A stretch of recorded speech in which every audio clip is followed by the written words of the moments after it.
আল্লাহর নবীর সাহাবী হযরত জাবের রাদিয়াল্লাহু আনহু থেকে বর্ণিত একটি হাদিস তাফসীরের কিতাবের মাঝে আমি পাইলাম। আমার ভাইয়ের হাদিসটা মনোযোগ দিয়ে শুনেন। রাসূলের একজন সাহাবী জাবের থেকে বর্ণিত হাদিস, নবীজির জামানায় একজন কালো মানুষ কৃষ্ণ বর্ণের একজন ব্যক্তিকে নবীজি বললেন, ও বান্দা, কালো হওয়ার কারণে তুমি মন ঘাবড়ায়ও না। যাকে বললেন তিনিও কালো। নবীজি বলেন, কালো হওয়ার কারণে ঘাবড়ানোর কোনো দরকার নাই। আপনারা যারা আছেন বংশ খারাপ হইলে কান্না এবং আফসোসের কোনো প্রয়োজন নাই। যাদের টাকা নাই, টাকা না থাকলে আফসোসের কোনো কারণ নাই। নবীজির এই হাদিসটা শুনলেই মনটা ভরে যাবে।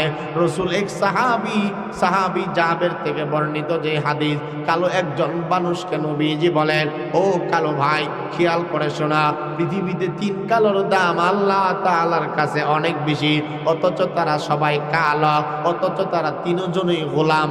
সুবহানাল্লাহ। নবীজি বলেন 3 কালোকে পৃথিবীতে আল্লাহ তাআলা শ্রেষ্ঠত্ব দান করেছে।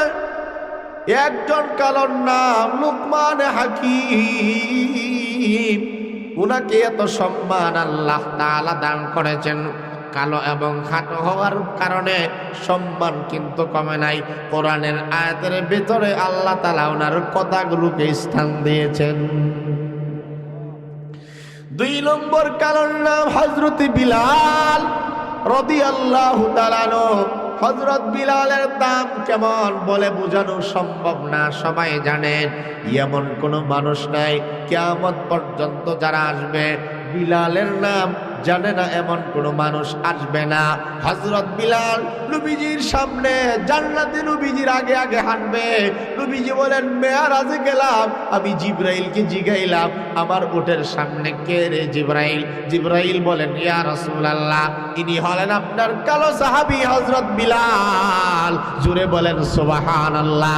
অথচ তিনিও ছিলেন কালো এবং কৃষ্ণ বর্ণের গোলাম ছিলেন। কালো দিক দিয়ে পৃথিবীর শ্রেষ্ঠ কালো, সবচেয়ে কালো থাকার পরেও সম্মান কমে নাই।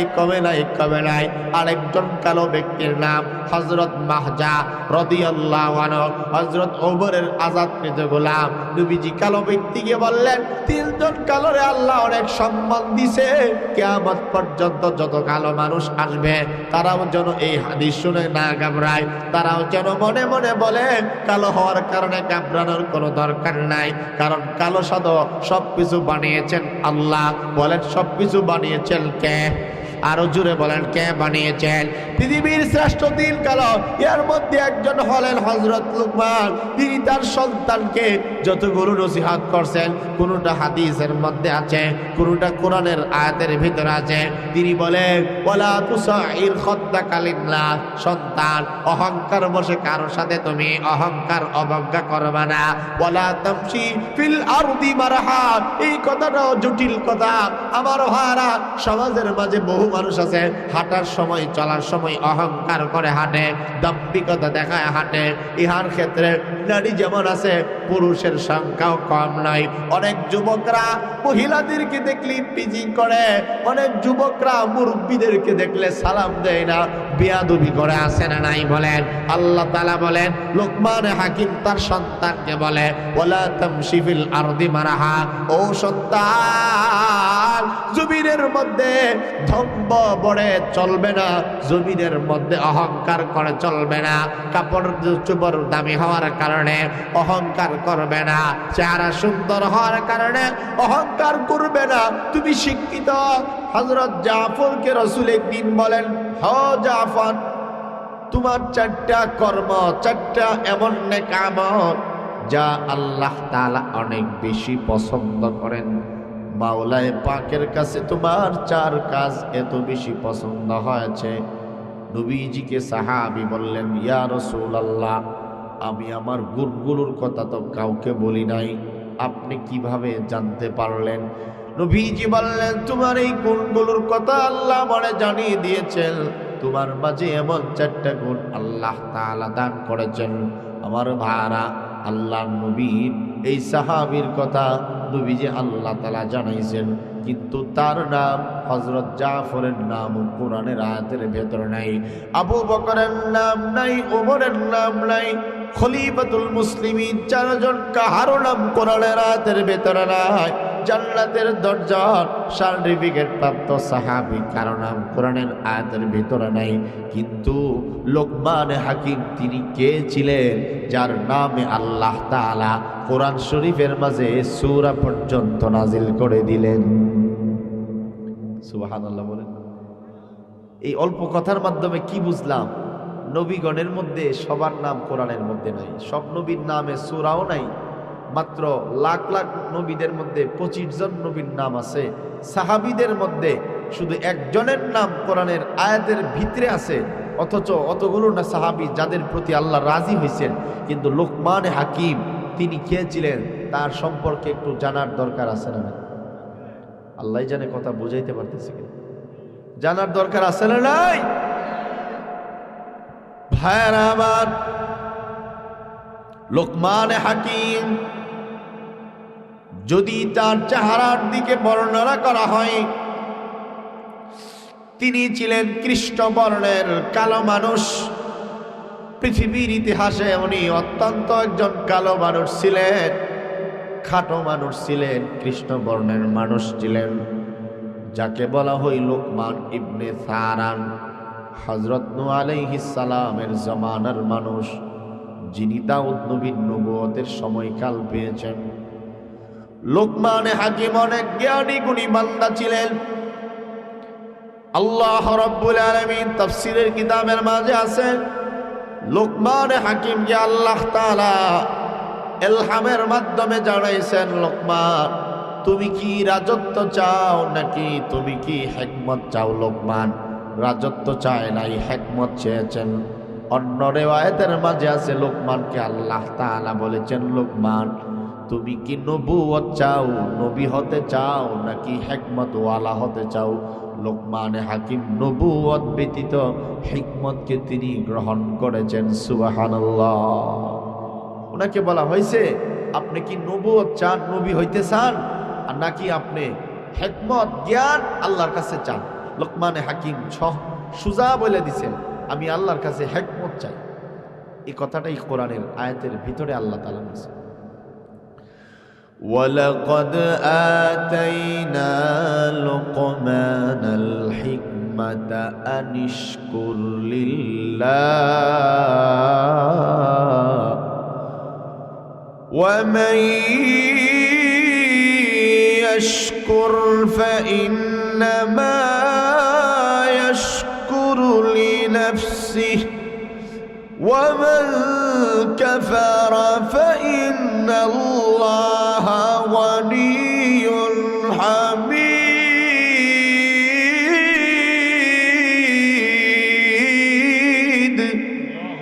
রব্বুল আলামিন বলেন, নিশ্চয় আমি আল্লাহ তাআলা লোকমান হাকিমকে হিকমত দান করছি, জ্ঞানী বানাইছি। লোকমান হাকিমকে আমি আল্লাহ তাআলা এমন ইলম দান করেছি। হিকমতের এক অর্থ হইল শুধু তাকে জ্ঞান দেয় নাই, ইলম দান করেন নাই। এমন ইলম আল্লাহ তাআলা দিয়েছেন যে ইলমের মাধ্যমে আমল করা যায়। হিকমত আল্লাহ তাআলা দান করেছেন। হিকমতের ব্যাপারে আল্লাহ তাআলা বলেন, وَمَن يُؤْتَ الْحِكْمَةَ فَقَدْ أُوتِيَ خَيْرًا كَثِيرًا।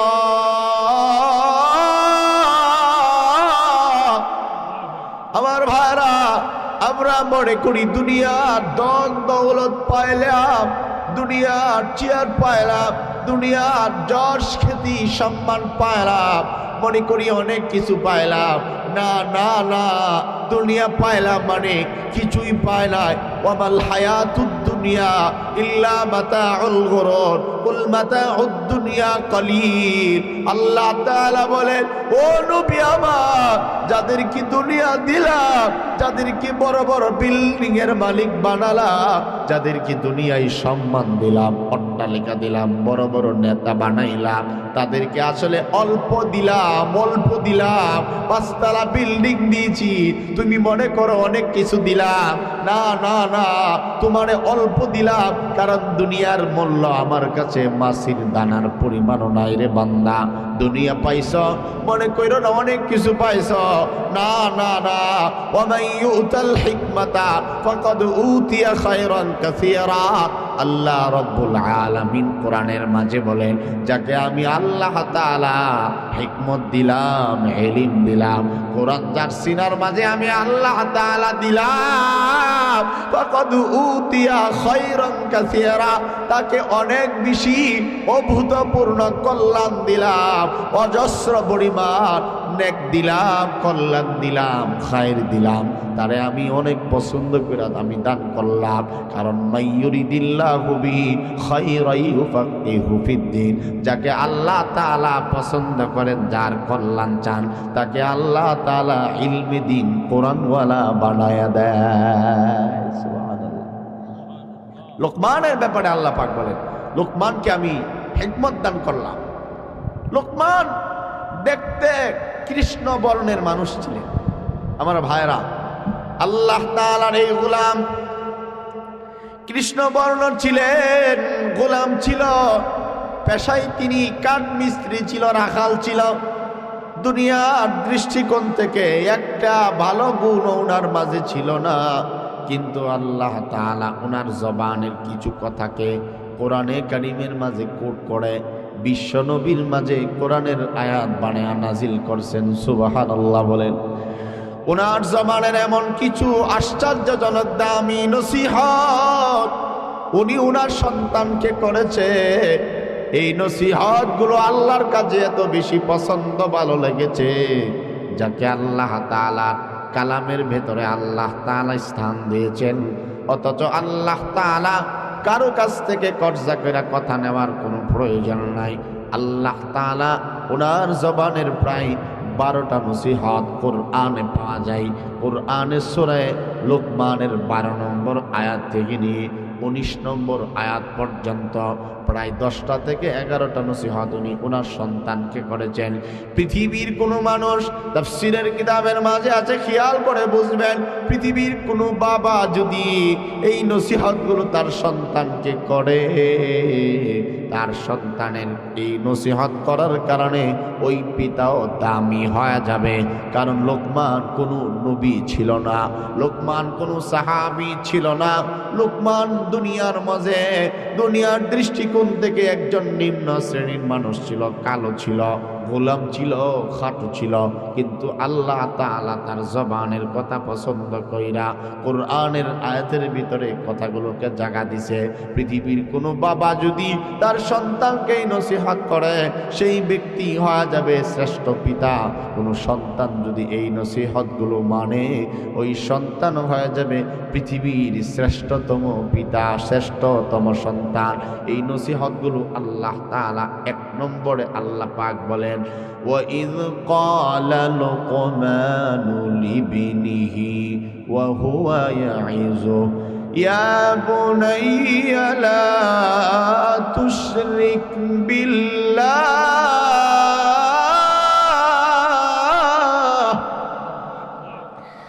إِنَّ الشِّرْكَ لَظُلْمٌ عظيم।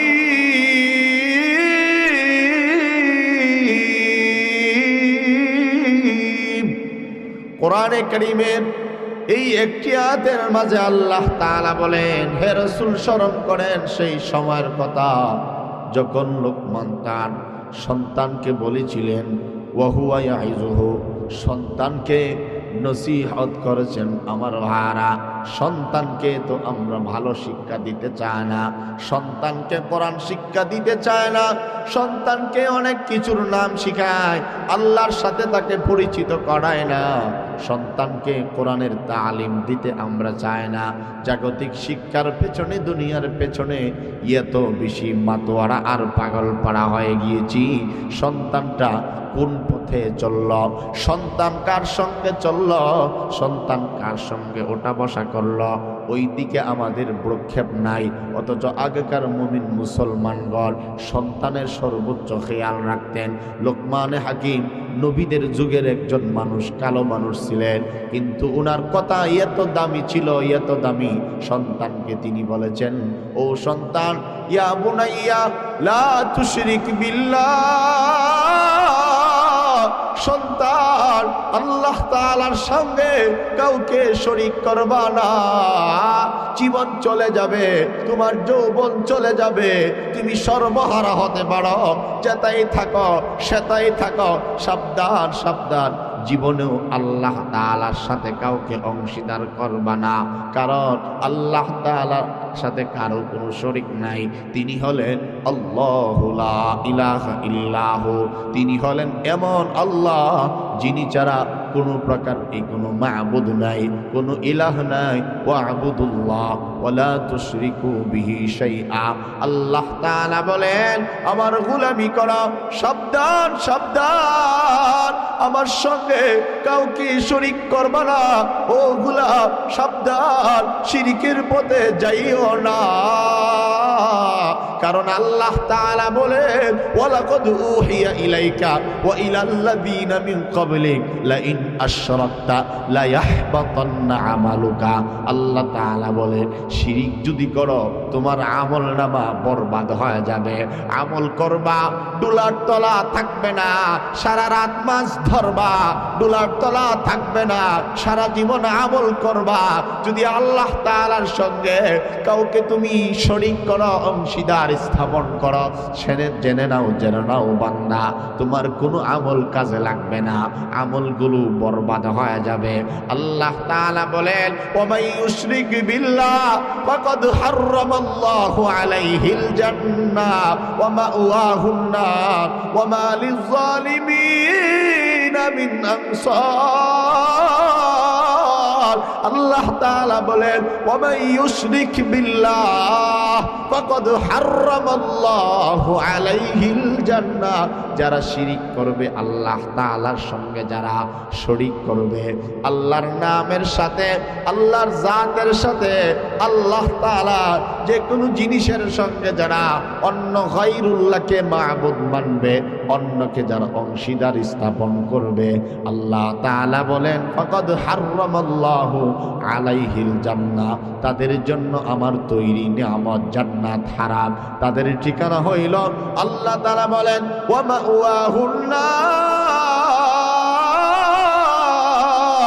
তাদের ঠিকানা জাহান্নাম, জান্নাতে তারা যাবে না, তাদের জন্য আমার জান্নাত হারাম, জান্নাত তাদের জন্য নিষিদ্ধ, জান্নাত তাদের বাড়ি না, জান্নাত তাদের ঠিকানা নয়। যারা শিরিক করবে তাদের ঠিকানা জাহান্নাম। কারণ সূরা লুকমানে আল্লাহ তাআলা বলেন, ইন্নাশ শিরকা লাযুলমুন আযীম। ও সন্তান, লুকমান বলেন, ও সন্তান, শিরিক করা এটা জঘন্য গুনাহ, শিরিক করা মারাত্মক পাপ, এর চাইতে বড় পাপ নাই। শিরিক করা বড় জুলুম। ও ভাই, আমরা মনে করি মানুষকে অত্যাচার করাই জুলুম। না না না, শুধু এটাকেই জুলুম বলে না, জুলুমের অনেকগুলো পরিচয় আছে। যারা নিজে গুনাহ করে, সে নিজের হাত দ্বারা নিজেকে জুলুম করলো, ধ্বংসের দিকে ঠেলে দিল। আল্লাহ তাআলা বলেন, নিজেকে তুমি জাহান্নামের দিকে শিরিক করে তুমি ঠেলে দিও না। তুমি যদি শিরিক করো, তুমি জালেম, তুমি অত্যাচারী। আল্লাহর সঙ্গে যদি তুমি শিরিক করো, আল্লাহ তাআলা বলেন, ও বান্দা, ইন্নাশ শিরকা লাযুলমুন আযীম, শিরিক করা মারাত্মক জুলুম, মারাত্মক পাপ। পাপ যারা, এই পাপে যারা জড়িত, আল্লাহ তাআলা বলেন, ওয়া মা লিয-যালিমিনা মিন আনসার। আল্লাহ তাআলা বলেন, এই জঘন্য পাপের সাথে যারা জড়িত, যারা আল্লাহর সঙ্গে গায়রুল্লাহকে মাবুদ মানে, যারা আল্লাহর সঙ্গে শিরিক করে, আল্লাহ তাআলা বলেন, তাদের কোনো সাহায্যকারী হাসরের মাঠে নাই, মিজানে নাই, কবরে নাই, ফুলসিরাতে নাই। জান্নাত তাদের জন্য। ফাকাদ আল কাবাইরু আল ইশরাকু বিল্লাহ। কবিরা গুনাহ, বড় গুনাহ। নবীজি বলেন যত যত ধরনের বড় বড় গুনাহ আছে, সব গুনাহের মাপ, সব গুনাহের বড় গুনাহ, এর চাইতে বড় গুনাহ আর হতে পারে না। সব বড় গুনাহর মাঝে সবচাইতে বড় গুনাহ হইল আল্লাহ তাআলার সঙ্গে শরীক করা। কারণ যে আল্লাহ তোমারে আমারে বানাইছে, আল্লাযী খালাকাল মাউতা ওয়াল হায়াত, আলহামদুলিল্লাহিল্লাযী খালাকাস সামাওয়াতি ওয়াল আরদা ওয়া জাআলায যুলুমাতি ওয়ান নূর সুম্মাল্লাযীনা কাফারু বিরাব্বিহিম ইয়াদিলুন ওয়া লাকাদ কাররামনা বানি আদম লাকাদ খালাকনাল ইনসানা ফি আহসানি তাকওয়িম। আল্লাহ তাআলা বলেন তোমার জীবন দিলাম, তোমার মরণ আমার দেওয়া, তোমার হায়াত আমার দেওয়া, তোমার জবান আমার দেওয়া, তোমার কান হাত অঙ্গ প্রত্যঙ্গ আমি দিলাম, সুন্দর করে বানাইলাম। আসমান তোমার জন্য বানালাম, জমিন তোমাদের জন্য বানালাম। তামাম কায়নাত এমন কোন নিয়ামত নাই যা তোমাদের জন্য আমি আল্লাহ তাআলা বানাইলাম। এত নিয়ামত দেওয়ার পরেও যারা আমার সঙ্গে শরীক করবা, যাই না নাও, শিরিকের গুনাহ আমি মাফ করব না। লুকমানে হাকিম এক নম্বরে তার সন্তানকে যে নসিহত করছেন, লা তুশরিক বিল্লাহ ইয়া বুনাইয়া লা তুশরিক বিল্লাহ, ও সন্তান আল্লাহর সাথে কাউরে শরীক করবা না, শরীক করলে কিন্তু জীবনেও মাফ পাইবা না। এরপরে সন্তানকে নসিহত করছেন, ও সন্তান আমার ভাইয়েরা, এখানে যেই কথাগুলো লক্ষণীয়, এই কথাগুলো শুধুই লোকমানে হাকিমের ছেলের জন্য প্রযোজ্য নয়, কিয়ামত পর্যন্ত যত মানুষ আসবে সকলের জন্য কোরআনের আয়াত মানা ফরজ, ঠিক না বেটি? আল্লাহ তাআলা এরপরে বলেন وَوَصَّيْنَا الْإِنسَانَ بِوَالِدَيْهِ إِحْسَانًا حَمَلَتْهُ أُمُّهُ وَهْنًا عَلَى وَهْنٍ وفصاله في عامين أن اشكر لي ولوالديك إلي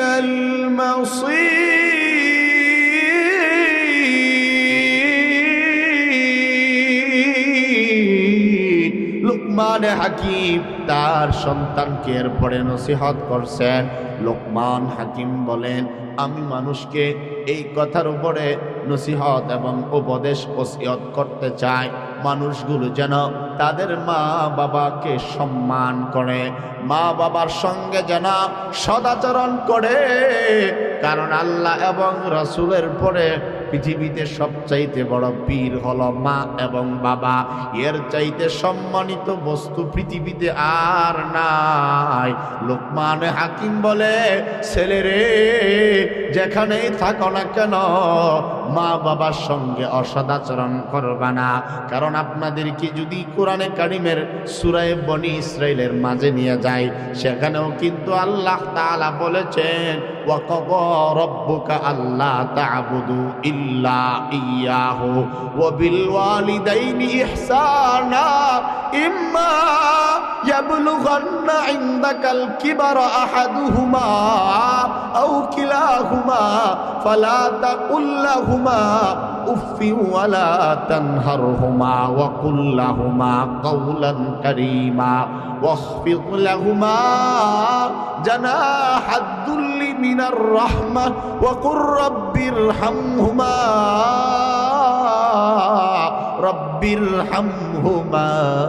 كما ربياني صغيرا। পড়েন না কোরআনের আয়াত, মা বাবার জন্য দোয়াও হয়ে যাবে ফাঁকে দিয়া। রব্বির হামহুমা,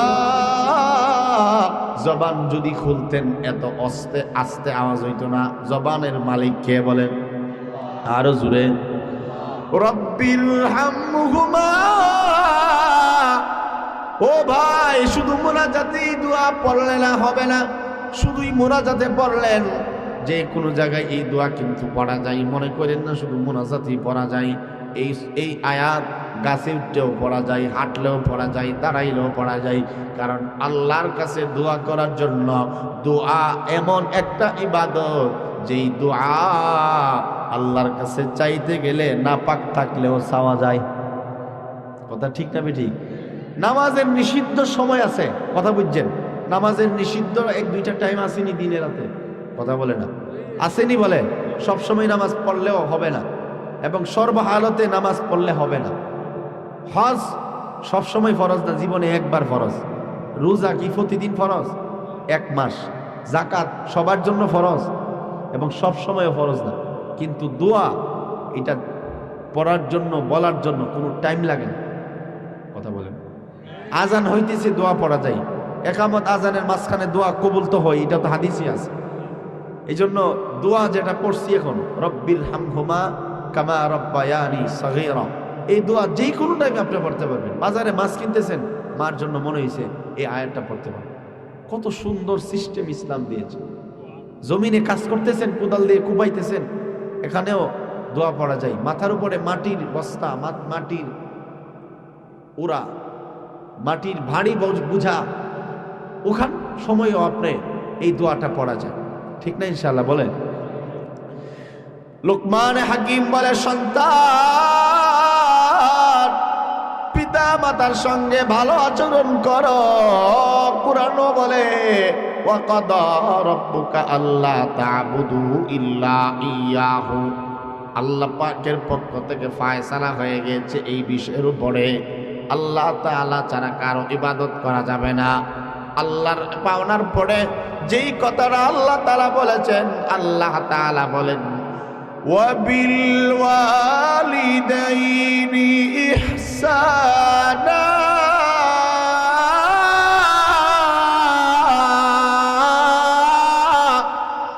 রব্বুল আলামিন বলেন, পিতা এবং মাতা কওলান কারীমা কওলান লাইয়িনান সাহলা। কুরআন, আল্লাহর কুরআন বলে, মা বাবার সঙ্গে ভালো আচরণ করবা, মা বাবার সঙ্গে ইহসানের আচরণ করবা। মা বাবা যদি তোমারে 2 বেলা খাবার দিত, তুমি মা বাবাকে ডাবল দিবা, 3 বেলা খাওয়াইবা, নাস্তা খাওয়াইবা। এমন কোন আচরণ মা এবং বাবার সঙ্গে করবা না। আল্লাহ তাআলা বলেন, পিতা এবং মাতা উভয়জন যদি বুড়া হয়ে যায়, বৃদ্ধ হয়ে যায়, অথবা উভয়জনের মাঝে যদি একজন বার্ধক্যে উপনীত হওয়া যায়, সন্তান যৌবন আছে, শক্তি আছে, এই কারণে মা বাবাকে কোনো সময় তুমি কোনো আচরণের মাধ্যমে, ব্যবহারের মাধ্যমে, কাজে কর্মে, জবানে, হাতে, ইশারায় কোনো সময় মার প্রতি বিরক্ত হইয়া উফ শব্দ বলবে না। ওয়ালা তানহারহুমা, মাকে তুমি ধমক দিবা না। কিন্তু যেই মাকে তুমি আজকে ধমক দাও, যেই বাবাকে দুর্বল পাইয়া আজকে ধমক দাও, ওই মা বাবার কাছে কিন্তু তুমি একটা সময় দুর্বল ছিলা। তোমারও এমন একটা সময় ছিল, তুমি সময়ে অসময়ে মা বাবাকে যন্ত্রণা দিয়েছ। সময় নাই, অসময়ে তুমি প্রস্রাব পায়খানা মায়ের কোলে করে দিয়েছ। মা বাবা নতুন জামা পরিধান করেছে, এই সময় তুমি প্রস্রাব পায়খানা করে দিয়েছ। দুর্বল সময় কিন্তু তোমারও ছিল। এখন তোমার মা বাবার দুর্বল পাইয়া গালি দিও না, দুর্বল পাইয়া ধমকায়ও না, দুর্বল পাইয়া মা বাবাকে ধাক্কা মেরো না। মা বাবার কোনো আচরণে কষ্ট পাইলো ধমকাইবা না, উফ বলবা না, মারে কষ্ট দিবা না। কারণ আমার নবী বলেন, 3টা জিনিসের দিকে চাইলে আল্লাহ তাআলা সওয়াব দান করেন। 1 নম্বর, কাবা শরীফের দিকে নজর বুলাইলে আমলনামার মাঝে আল্লাহ তাআলা সওয়াব দেয়। 2 নম্বর, কোরআন শরীফ যা আছে, কোরআনে হাকিম, আল্লাহর নবী বলেন, আন-নাজরু ইলাল মাসহাব, কোরআনে কারীম এমন দামি কালামের নাম, আমার আমার নবী বলেন উম্মত আমার কোরআন দেখো, কোরআন পড়ো, কোরআনের দিকে নজর বুলাও, পড়লেই সওয়াব, ধরলেই সওয়াব, ইশারা দিলে সওয়াব, জবানটা বুলাইলে সওয়াব। পারো না, অসুবিধা নাই, ভালোবাসো, বুকে লাগাও, চুমা খাও, কপালে লাগাও, কারণ ইসলামের ইতিহাসে বহু মানুষকে আল্লাহ তাআলা মাফ করছে। কোরআন জানে না, জাগতিক লেখাপড়াও নাই, আখিরাতের পড়াও নাই, কিন্তু শুধু কোরআনকে এইভাবে হাতে লাগাইয়া চুমা খাইছে, বারবার পরিষ্কার করেছে, কোরআনের আয়াতগুলো দেখছে আর বলছে আল্লাহ তুমি এখানেও যা বলেছ তাও তুমি সত্য বলেছ, পরের পৃষ্ঠায় তুমি যা বলেছ আল্লাহ তুমি সত্য বলেছ, কিন্তু আমার দুর্ভাগ্য আমি কোরআন পড়ি না আল্লাহ, তোমার কোরআনের মাঝে কোনো ভুল নাই, লা রাইবা ফিহি, তোমার কোরআনের মাঝে কোনো সন্দেহ নাই, কোরআন সত্য, কিন্তু আমি হতভাগা, এইভাবে কোরআনকে মহব্বতের কারণে বহু মানুষকে আল্লাহ তাআলা মাফ করে দিছে আমার ভাই। কারণে আমার নবী বলে কোরআনই এমন কিতাবের নাম যেই কিতাব ধরলেও সওয়াব হয়, যেই কিতাব পড়লেও সওয়াব হয়, শুনলেও সওয়াব হয়, দেখলে আল্লাহ তাআলা চোখের জ্যোতি পর্যন্ত বাড়ায় দেয়। আল্লাহু আকবার বলেন। আমার নবী বলেন 3 নম্বর যেই জিনিসের দিকে চাইলে সওয়াব হয়, পিতা মাতার চেহারার দিকে। তারা যদি দুর্বল হয়, তারা যদি চেহারা মহিলা হয়, মা যদি কালো হয়, অসুবিধা নাই, পৃথিবীর কোনো নায়িকার দিকে চাইলে সওয়াব পাইবা না, চাইলে তোমার গুনাহ হবে, গুনাহ হবে, কিন্তু মা এমন দাবি দৌলতের নাম, যার মা নাই, যার বাবা নাই, সমাজে সে বুঝি কি হারাইলাম, থাকতে বোঝা যায় না। অনেক যুবক এমন আমার জীবনে পাইছি, হুজুর মা বাবা যদি অসুস্থ পড়ে থাকতো আজকে এত কষ্ট করতে হয়তো না, কারণ মা হলো দোয়া, দোয়া পাওয়ার খনি। মা থাকলে বুঝবেন না, যাদের মা নাই আল্লাহর কসম তাদেরকে জিজ্ঞান মা বাবার কত দাম। মা বাবা যদি রুজি রোজগার নাও করে, কোনো কামেও না লাগে, দোয়াটা তো অন্তত পাওয়া যায়, মরলে পরে তো দোয়ার থেকে বঞ্চিত হয়। এই কারণে আমার নবী বলেন মা বাবার এত দাম, এত দাম। আমার নবী অন্য হাদিসের মধ্যে বলেন শুধু মা মা মা। সাহাবী বলেন ইয়া রাসূলুল্লাহ কার খেদমত করব? নবী বললেন উম্মুকা, এরপরে বললেন সুম্মা উম্মুকা, এরপরে আবারও বললেন 3 বার নবী বললেন তুমি তোমার মার খেদমত করো, মার খেদমত করো, কারণ মা এত কষ্ট জ্বালা যন্ত্রণা তোমার সয়েছে যা বাবা কখনো বরদাস্ত করতে পারবে না। পুরুষকে এত ধৈর্য আল্লাহ তাআলা দেয় নাই। আমার ভাইরা নবী বলেন মার চেহারা যদিও মহিলা যুক্ত হয়, মার চেহারার দিকে যদি একবার আমলের নিয়তে ভদ্রতার সাথে চাইতে পারো, নজর যদি বুলাও, একবার যাওয়ার বরকতে আল্লাহর নবী বলেন মাকবুল একটা হজের সওয়াব আমল নামায় আল্লাহ তাআলা দিন করবে। এই জন্য লোকমানে হাকিম বলে সন্তান মা বাবার সঙ্গে বেয়াদবি করো না, মা বাবার সঙ্গে ভালো আচরণ করো, নম্রতার আচরণ করো। মা বাবা যদি হারান পাইবা না, মা বাবার শুকরিয়া আদায় করো। আনিশকুরলি ওয়ালি ওয়ালিদাইক, আল্লাহর শুকরিয়া আদায় করো। শুকরিয়া আদায় করলে লা ইন শাকারতুম লা আযীদান্নাকুম, আল্লাহ পাক বলেন শুকরিয়া যদি আদায় করো আমি আল্লাহ নিয়ামত বাড়ায়া দেব। এই জন্য আল্লাহর শুকরিয়া আদায় করো। যেই মা বাবার উসিলায় দুনিয়ায় এসছো, ওই মা বাবার শুকরিয়া আদায় করো, তথা মা বাবার পূর্ণাঙ্গ রূপে খেদমত করো। খেদমতে যেন ত্রুটি না হয়। তুমি যদি তোমার পিতা মাতার খেদমত করো, প্রজন্মের পরে প্রজন্ম আসবে, দেখবে, শিখবে। তোমার পরবর্তী প্রজন্ম জেনারেশন, তোমার ছেলে মেয়েও তোমার খেদমতে নিয়োজিত হবে। এটা পারিবারিক শিক্ষা। বড় হয়েছেন, অসুবিধা কি? 40 বছর হয়েছে, মার বয়স 60 বছর, খেদমত করা যায় না? এই জন্য খেয়াল রাখবেন, আমার মা যেন, আমার বাবা যেন 5টা ভাইয়ের মধ্যে আমাকে সবচাইতে দোয়া দেয়। আমি রহমতুল্লাহ নুরি, আমি যদি এই কথাটা বলি, মিডিয়া তো এখানে আছে, একেবারে আমি অকপটে বুক ফুলিয়ে কসম করে বলতে পারবো, আমার বাবা নাই, আমার মা আমার 5টা ভাই বোনের চেয়ে সবচাইতে আমার প্রতি রাজি আছে। আলহামদুলিল্লাহ কোন এটা কতটুকু নিশ্চিত হলে পরে এই কথা বলা যায়, আমি কথা গ্যারান্টি দিয়ে বলতে পারবো। অন্যান্য মানে তারাও যে অবাধ্য আমি সেটা বলি, তাদের চেয়ে সবার চেয়ে আমি দোয়া পাওয়ার হকদার বেশি এবং আমার প্রতি 100% রাজি আছে। মা রাজি হইলে আর কোনো লাগে কথা বলেন না।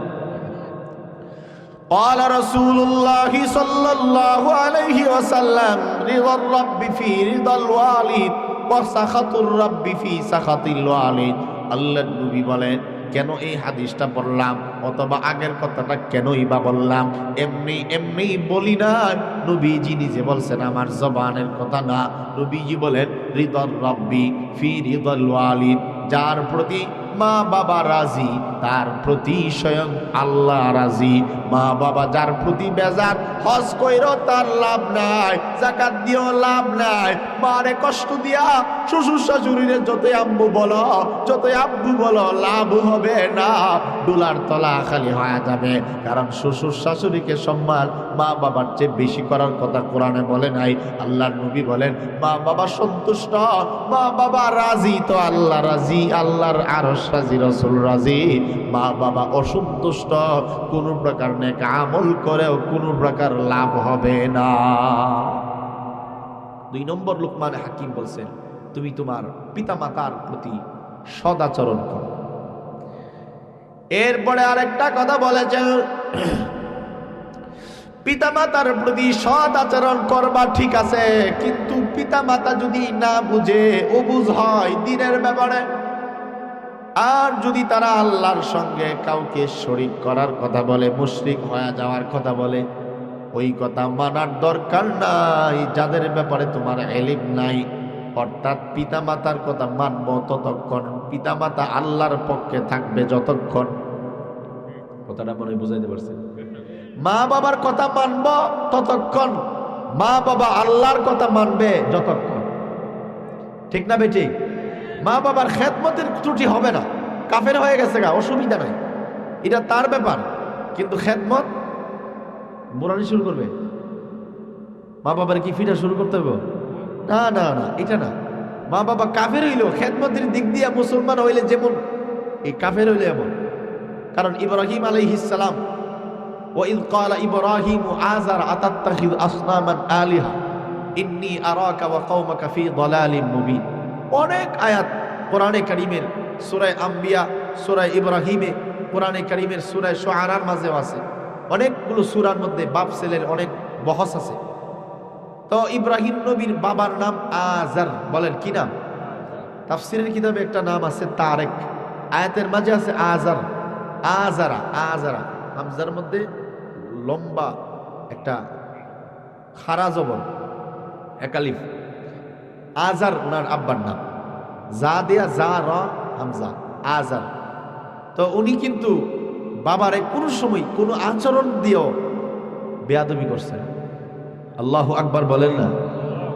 বাবারে দাওয়াত দিছে, ইয ক্বালা লিআবিহি ওয়া কওমিহি মা হাযিহি আত-তামাথিলু আল্লাতী আনতুম লাহা আকিফুন। কোন জায়গার মধ্যে আছে, ইয ক্বালা লিআবিহি ইয়া আবাতি লিমা তা'বুদু মা লা ইয়াসমা'ু ওয়া লা ইউবসিরু ওয়া লা ইউগনি আনকা শাইআ ইয়া আবাতি ইন্নী قد جاءني من العلم ما لم يأتك فاتبعني أهدك صراطا سويا يا أبت لا تعبد الشيطان إن الشيطان كان للرحمن عصيا قال أراغب أنت عن آلهتي يا إبراهيم لئن لم تنته لأرجمنك واهجرني مليا قال سلام عليك الله أكبر।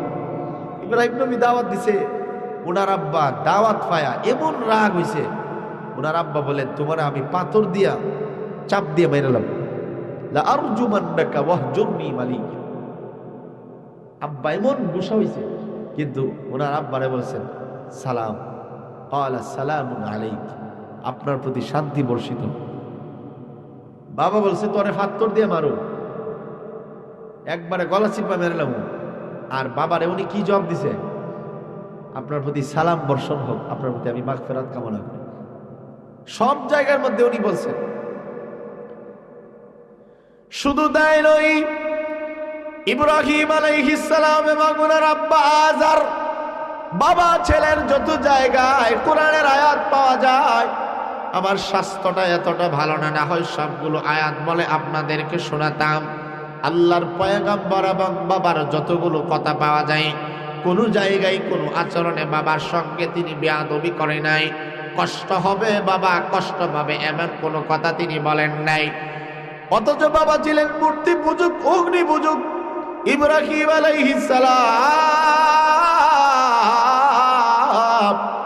তিনি তার আব্বাকে বলে, ও আব্বা, আল্লাযী খালাকানি ফাহুয়া ইয়াহদিন ওয়াল্লাযী হুয়া ইউতঈমুনি ওয়া ইয়াসকিন ওয়া ইযা মারিদতু ফাহুয়া ইয়াশফিন।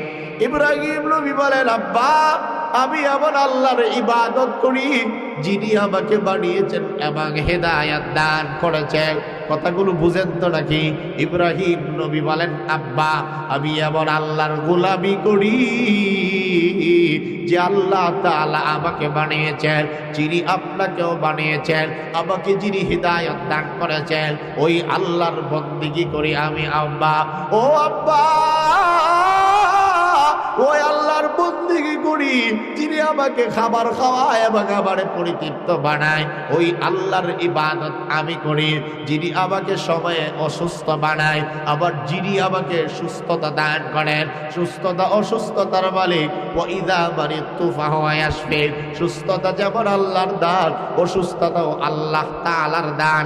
আমার মায়েরা, ইব্রাহিম নবীর কথা যত জায়গায় পাওয়া যায়, কোন জায়গায় বলে, সন্তান ওয়ালা তুসাইর খাদ্দাকা লিন্নাস, ও সন্তান, অহংকার বসে কাউকে তুমি অবজ্ঞা করবা না, মানুষকে তুমি ঘৃণা করবা না। কারণ যাকে তুমি কালো বললা গালি দিলা, যাকে তুমি বাদাইম্মার ঘরে বাদাইম্মা বলে গালি দিলা, যাকে তুমি অহংকার করলা, হতে পারে আল্লাহ তাআলার কাছে তার দাম তোমার চেয়েও বেশি। ঠিক না বেঠিক? জোরে বলেন। আল্লাহর নবীর সাহাবী হযরত জাবের রাদিয়াল্লাহু আনহু থেকে বর্ণিত একটি হাদিস তাফসীরের কিতাবের মাঝে আমি পাইলাম। আমার মায়ের হাদিসটা মনোযোগ দিয়ে শুনেন। রাসূলের একজন সাহাবী জাবের থেকে বর্ণিত হাদিস, নবীজির জামানায় একজন কালো মানুষ, কৃষ্ণ বর্ণের একজন ব্যক্তিকে নবীজি বললেন, ও বান্দা, কালো হওয়ার কারণে তুমি মন ঘাবড়ায়ও না। যাকে বললেন তিনিও কালো। নবীজি বলেন, কালো হওয়ার কারণে ঘাবড়ানোর কোনো দরকার নাই। আপনারা যারা আছেন, বংশ খারাপ হইলে কান্দা এবং আফসোসের কোনো প্রয়োজন নাই। যাদের টাকা নাই, টাকা না থাকলে আফসোসের কোনো কারণ নাই। নবীজির এই হাদিসটা শুনলেই মনটা ভরে যাবে। রাসূল এক সাহাবী জাবের থেকে বর্ণিত যে হাদিস, কালো একজন মানুষকে নবীজি বলেন, ও কালো ভাই, খেয়াল করে শোনা, পৃথিবীতে 3 কালোর দাম আল্লাহ তাআলার কাছে অনেক বেশি, অথচ তারা সবাই কালো, অথচ তারা 3 জনই গোলাম। সুবহানাল্লাহ। নবীজি বলেন, 3 কালোকে পৃথিবীতে আল্লাহ তাআলা শ্রেষ্ঠত্ব দান করেছেন। একজন কালোর নাম লুকমান হাকিম। উনাকে এত সম্মান আল্লাহ তাআলা দান করেছেন। কালো এবং খাটো হওয়ার কারণে সম্মান কিন্তু কমে নাই। কোরআনের আয়াতের ভিতরে আল্লাহ তাআলা ওনার কথাগুলোকে স্থান দিয়েছেন। 2 নম্বর কালোর নাম হযরত বিলাল রাদিয়াল্লাহু তাআলা আনহু। হযরত বিলালের দাম কেমন বলে বোঝানো সম্ভব না। সবাই জানেন, এমন কোনো মানুষ নাই কিয়ামত পর্যন্ত যারা আসবে বিলালের নাম জানে না, এমন কোনো মানুষ আসবে না। হযরত বিলাল নবীজির সামনে জান্নাতে নবীজির আগে আগে হাঁটবে। নবীজি বলেন, মেরাজে গেলাম, আমি জিবরাইলকে জিগাইলাম, আমার উটের সামনে কে রে জিবরাইল? জিবরাইল বলেন, ইয়া রাসূলুল্লাহ, ইনি হলেন আপনার কালো সাহাবী হযরত বিলাল। জোরে বলেন সুবহানাল্লাহ। অথচ তিনিও ছিলেন কালো এবং কৃষ্ণ বর্ণের গোলাম ছিলেন। কালো দিক দিয়ে পৃথিবীর শ্রেষ্ঠ কালো, সবচেয়ে মধ্যে কালো থাকার পরেও সম্মান কমে নাই, কমে নাই, কমে নাই। আরেকজন কালো ব্যক্তির নাম হযরত মাহজা রাদিয়াল্লাহু আনহু, হযরত ওমরের আজাদকৃত গোলাম। নবীজি কালো ব্যক্তিকে বললেন, তিনজন কালোরে আল্লাহ অনেক সম্মান দিছে, কিয়ামত পর্যন্ত যত কালো মানুষ আসবে তারাও যেন এই হাদিস শুনে না ঘাবড়ায়, তারাও যেন মনে মনে বলে কালো হওয়ার কারণে ঘাবড়ানোর কোনো দরকার নাই, কারণ কালো সাদা সবকিছু বানিয়েছেন আল্লাহ। বলেন সবকিছু বানিয়েছেন কে? আরো জোরে বলেন কে বানিয়েছেন? পৃথিবীর শ্রেষ্ঠ দিন কালো, এর মধ্যে একজন হলেন হযরত লুকমান। তিনি তার সন্তানকে যতগুলো নসিহত করছেন, কোনটা হাদিসের মধ্যে আছে, কোনটা কোরআনের আয়াতের ভিতরে আছে। তিনি বলেন, ওয়ালা তুসাইর খাদ্দাকা লিন্নাস, সন্তান অহংকার বসে কারোর সাথে তুমি অহংকার অবজ্ঞা করবে না। ওয়ালা তামশি ফিল আরদি মারহা, এই কথাটাও জটিল কথা আমার ভাইরা। সমাজের মাঝে বহু মানুষ আছে হাঁটার সময়, চলার সময় অহংকার করে হাঁটে, দাম্ভিকতা দেখায় হাঁটে। ইহার ক্ষেত্রে নারী যেমন আছে, পুরুষের সংখ্যাও কম নয়। অনেক যুবকরা মহিলাদেরকে দেখলে পিজিং করে, অনেক যুবকরা মুরব্বীদেরকে দেখলে সালাম দেয় না, বেয়াদবি করে। আসে না নাই? বলেন। আল্লাহ তাআলা বলেন, লোকমান হাকিম তার সন্তানকে বলে, ওয়ালা তামশি ফিল আরদি মারহা, ও সন্তান জমিনের মধ্যে ধম্ব বড়ে চলবে না, জমিনের মধ্যে অহংকার করে চলবে না। কাপড় চোপড় দামি হওয়ার কারণে অহংকার করবে না, চেহারা সুন্দর হওয়ার কারণে অহংকার করবে না। তুমি শিক্ষিত অশিক্ষিত ব্যক্তিরে তুমি ঘৃণা করবে না, তাকে তুমি অবজ্ঞা করবে না। হইতে পারে আল্লাহর কাছে তার চেয়ে তোমার মর্যাদা কম হতে পারে। এই কারণে সন্তান, যখন এই দুনিয়াতে জমিনে চলবা অহংকার করে চলবা না, দম্ভ বড়ে বুকটা ফুলে চলবা না, নিচু হয়ে চলবা। চলার সময় ডান দিককে প্রাধান্য দিবা, অহংকার করবা না। আল্লাহ তাআলা কোরআনে সূরা ফুরকানের মাঝেও জানা দিলেন, আমার বান্দা যারা হবে, আমার বান্দা আল্লাহর বান্দা। আমরা কার বান্দা বলেন? আর একটু জোরে বলেন না কার? আল্লাহ ওয়া ইবাদুর রহমান আল্লাযীনা ইয়ামশুনা আলাল আরদি হাওনা। রহমানের বান্দা যারা, আমরা সবাই বান্দা। কার বান্দা? রহমানের বান্দা। কার বান্দা? রহমানের বান্দা যারা হবে তাদের অনেকগুলো গুণের কথা আল্লাহ তাআলা বলেছে। রহমানের বান্দা যারা, আল্লাযীনা ইয়ামশুনা আলাল আরদি হাওনা, যারা জমিনের মধ্যে নম্রতা ভদ্রতার সাথে চলবে। রহমানের বান্দা, রহমানের গোলাম অহংকার করে কখনো জমিনে চলতে পারে না। কারণ আল্লাহ পাক বলেন, এই আয়াতের ভিতরে আছে, ইন্নাল্লাহা লা ইউহিব্বু কুল্লা মুখতালিন ফখুর।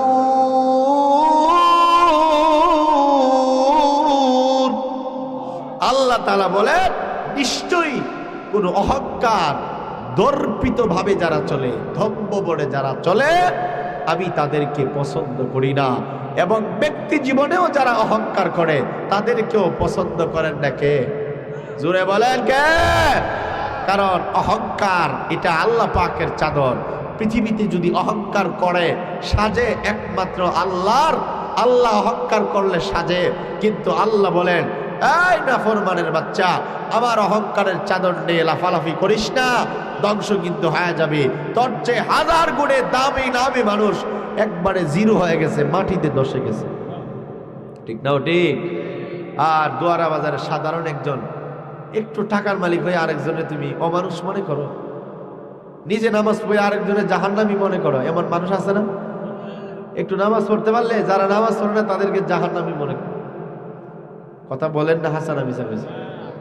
টাকা যদি হয় নতুন ভাবে, একটু টাকা বিদেশ গিয়া যেভাবেই হোক, অথবা সুদ ঘুষ খায়া আকাম কোকাম করে একটু টাকা হইলে, এর চেয়ে নিচে যারা, এদেরকে মানুষই পাবেন, মনে করে এরা মানুষই না।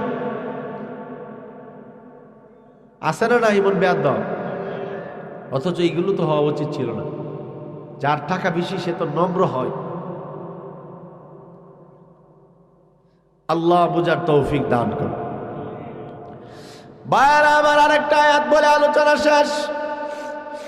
লুকমান হাকিম তার সন্তানকে বলে এরপরে ইয়া বুনাইয়া আকিমিস সালাহ ওয়া'মুর বিল মা'রুফি ওয়ানহা আনিল মুনকার ওয়াসবির আলা মা আসাবাক ইন্না যালিকা মিন আজমিল উমুর।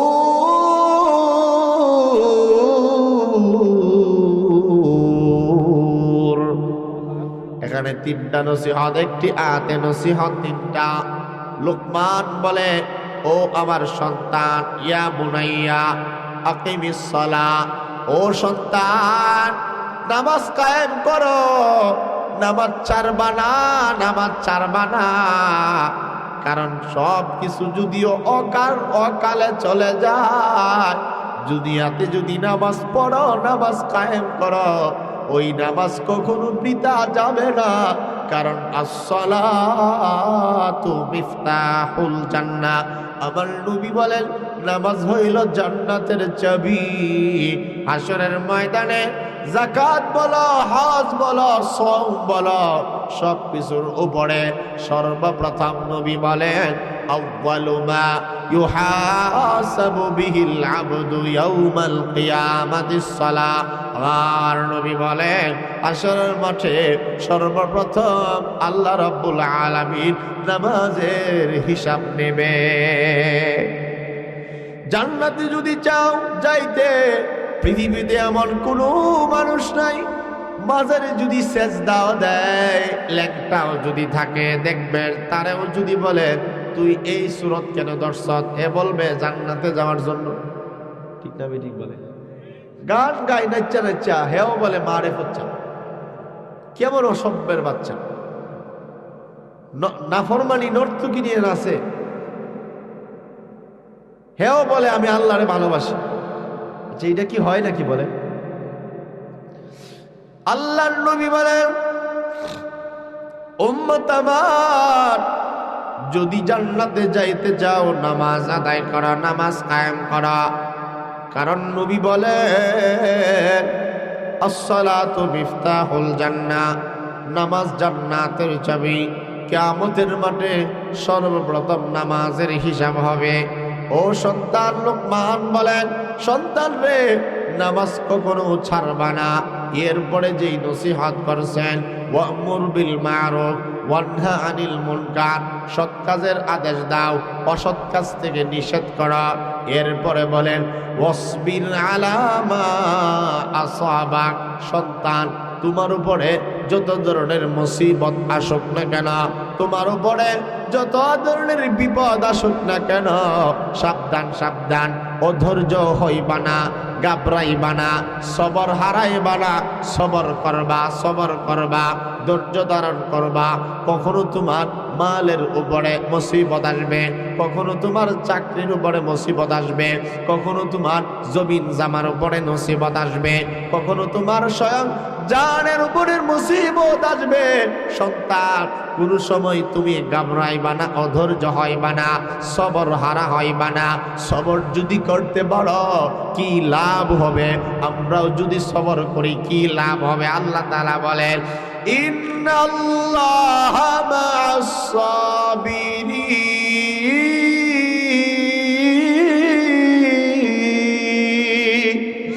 আল্লাহ তাআলা বলে সবর যারা করবে, ধৈর্য ধারণ যারা করবা বান্দা, তোমাদের সাথে আমি আল্লাহ তাআলা আছি। ধৈর্যশীলদের সাথে আমি আল্লাহ তাআলা আছি রে বান্দা। ধৈর্য যারা ধরবা তাদের কোনো লস নাই, তাদের জন্য সুসংবাদ দিয়ে আল্লাহ তাআলা জানা দিলেন ওয়াবাশশিরিস সাবিরিন।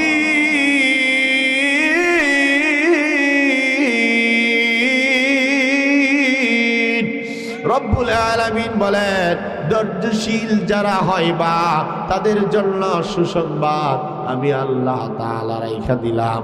আল্লাহ আরো বলেন, আমার ভাইরা, আমার আলোচনা শেষ দিকে আল্লাহ তাআলা আরো বলেন ইন্নামা يوفى الصابرون أجرهم بغير حساب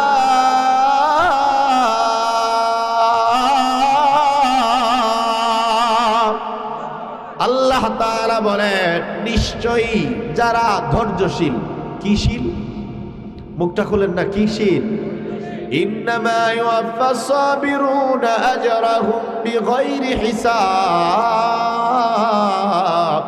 আল্লাহ তাআলা বলেন যারা ধৈর্যশীল যারা সবরকারী তাদের জন্য অপরিমিত হিসাব ছাড়া অর্থাৎ কোরআনের ভাষায় বলা হয় বিগাইরি হিসাব অসংখ্য অগণিত জাযা প্রতিদান আমি আল্লাহ পাক রাইখা দিলাম। প্রতিদানটা কি হবে আল্লাহর নবী সংক্ষেপে বলেন ক্বালা রাসূলুল্লাহি সাল্লাল্লাহু আলাইহি ওয়াসাল্লাম আস-সাবরু সাওয়াবুহু আল জান্নাহ রাসূল বলেন উম্মত আমার সবর তথা ধৈর্যশীলদের প্রতিদান সরাসরি জান্নাত। বলেন ধৈর্যশীল যারা তাদের প্রতিদান কি? জোরে বলেন না। কাইলে গেছেন কে আওয়াজ করতে করতে আপনারা শুনলে কাইলে গেছেন না? কারণ আমার তো কষ্ট নাই, আপনারা তো শুনতেছেন দুইটাই অনেক বড় কথা। কারণ বাড়িতে গেলে কি করলাম বলে রসুল বলেন আস-সাবরু সাওয়াবুহু আল জান্নাহ সবর ধৈর্যশীল দ্বারা তাদের প্রতিদান সরাসরি আল্লাহর জান্নাত। ধৈর্যশীলদেরকে অগণিত প্রতিদান দিবেন। অগণিতের মধ্যে রসুল বলেন আস-সাবরু সাওয়াবুহু আল জান্নাহ ধৈর্যশীলদের প্রতিদান সুজা আল্লাহর জান্নাত। তাহলে কোরআনের এই লোকমান সূরা থেকে আমরা জানতে পারলাম আল্লাহ পাকের উপরে একজন, কারো উপরে আল্লাহর উপরে আর কেউ নাই, যিনি হলেন আল্লাহু আকবার, যিনি সবচাইতে বড়। বলেন সবচেয়ে বড় কে? আল্লাহর নাম কিন্তু জুড়ে বলা সুন্নত। এই মুখের মধ্যে কিন্তু আল্লাহ আযাব দিবে। বলেন আল্লাহর নাম জুড়ে বলেন আল্লাহু আকবার, জুড়ে বলেন আল্লাহু আকবার। দুয়ারা বাজার তো নির্বাচনের সময় আমরা আসছি, দেখছি তো চাটুকারগুলো কিভাবে নৌকা কইছে। কি বলেন? এই অসভ্যের বাচ্চা রাস্তাগুলো কিছুই করছে না, এমপি যে ছিল, ঠিক না বেটি? সুরের বাচ্চা খাইতে খাইতে দোয়ারা বাজার আসলে তৌবা করে যায় আর আইতাম না। কোনো ভালো আলেম বক্তা আপনাদের আনতে পারেন না, রাস্তার কারণে অসভ্যটা খাইছে। আর আপনাদের মতো চাটুকারগুলো নৌকা নৌকা উন্নয়নের মার্কা নৌকা নৌকা। কই অসভ্য কই এখন আসেনি? নৌকা নৌকা বলে আপনারা গলাটা ফাটাইছেন, এখন আল্লাহর নাম বলার সময় আপনারা আসতে কোন? আপনাদের মতো হতভাগা আছে? আর এই ফলাফানো তো কেউ কেউ নৌকা নৌকা কইছে। এখন এই অনেকে বিএনপি হয়েছে, বিএনপির মধ্যে দুইজনে মনোনয়ন দিছে, এটি নৌকার প্রার্থী আছে লাগে, ঠিক না বেটে? এই জন্য আমাদের একজন জাগ্রত কবি মহিব খান বলছেন বিএনপির নেতা আওয়ামী লীগ হতে পারে, আশ্চর্য হব না। আওয়ামী লীগের নৌকার মার্কা দানের শীষে সিল দিতে পারে, এই খাচ্ছত আমাদের মাঝে আছে। আর না হলে আপনারা যদি তারা ভোট না দিতেন, কেমনে বারবার নির্বাচিত হয়েছে? আনা বুড়ে হয়েছে, কিন্তু আপনারাই তো চাটুকারিতা করছেন, সার জি করছেন, ঠিক না বেটে? জনগণ যদি প্রতিবাদ করে জুতাটা বাইরেইতো, তারে সিংসিঙ্গা জিংলা দিয়ে যদি ফাত বাইরেইতো, তাহলে হ্যাঁ তো আর এমপি হইতে পারে, ঠিক না বেটে? হ্যাঁ তো আপনাদের সামনে আইসা বক্তব্য দিছে। আর না হলে দোয়ারা বাজার শুধু একটা থানা, রাস্তাঘাট এমন অবস্থা, এটা বাংলাদেশে না পাকিস্তান। যদি এটা বাহিরের দেশ থেকে কেউ দেখতে আসে আশ্চর্য হবে, পৃথিবীর অষ্টম আশ্চর্য যে দোয়ারা বাজার রাস্তাগুলো এমন অবস্থা। ঠিক মিশা কথা কইছি নাকি? পূর্ব দোয়ারা বাজার, উত্তর দোয়ারা বাজার, যেদিকেই যান